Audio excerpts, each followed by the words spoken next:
Hey, what's going on YouTube? My name's Matt and we're back with another History of Borderlands video, and today's topic will be Marcus Kincaid, and he's known for his stern stance on refunds, owning all the ammo and weapon vending machines, and for being Moxie's third ex-husband. Could I have a refund, please? This gun doesn't seem to work. I don't know.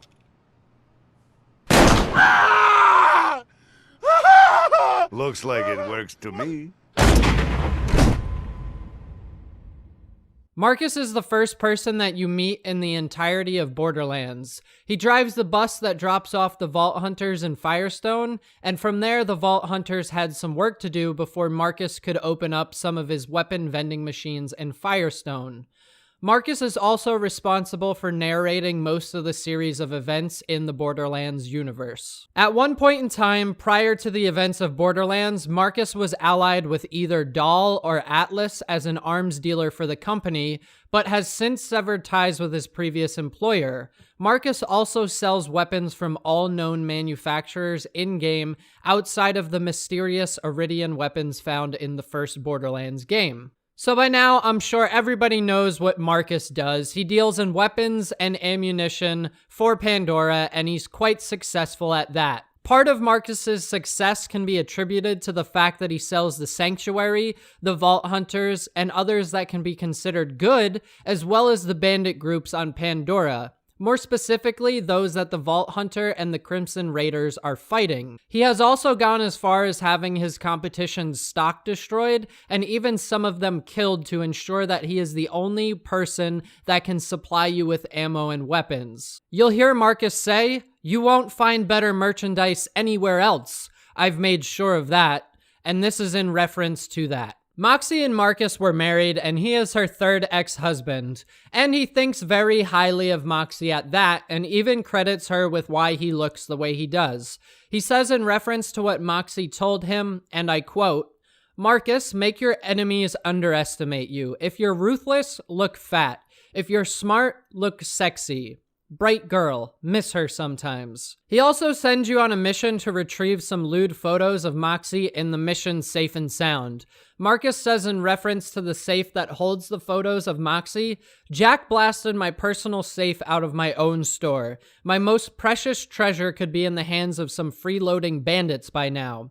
And when you turn in the photos to Marcus, he says, "Ah, gazangas." The end of mission description states that we've discovered that there is at least one thing, or to be anatomically accurate, two things that please Marcus more than turning a profit. Marcus allegedly comes from a long line of weapons dealers, so naturally he goes into the business too. He's the 7th generation Kincaid weapons dealer, and we know this from a few different locations with some portraits that are Marcus II, Marcus III, and Marcus IV. You can see these on the wall of the Underdome Bank, his shop in T-Bone Junction, and also during the Bloody Harvest Headhunter DLC. Roland and Marcus don't always see eye to eye, but Roland was the one that asked Marcus to come to Sanctuary. Their major disagreements stem from the fact that Marcus is still selling his weapons to the bandits. Now, the Bloodshots, another bandit group, actually have a statue erected at the Bloodshot Ramparts to honor Marcus, and they refer to him as the Gunbringer.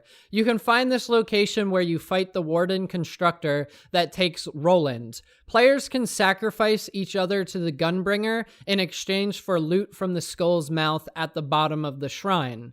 These can include iridium and anything from white to purple rarity weapons. Another interesting fact about Marcus is the fact that he faked his own death, which can be seen at the end of the New Robot Revolution DLC, and you can see this play out here. Hello, my friends. Hyperion asked me to transport you to even bigger, better planets once you are through dispatching that runny little shit. Exciting new worlds like Eden 6. This one time on Eden 6...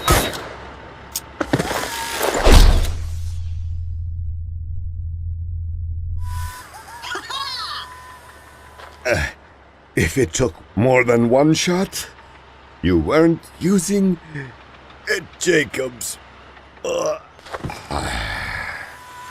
And of course, by now we know that Marcus isn't dead, But this isn't the first time that he's lied either, as he's expressed interest in dating Tanis, and he says that the date was a total failure because she stood him up, but that was something that he made up, and he eventually admits this later on.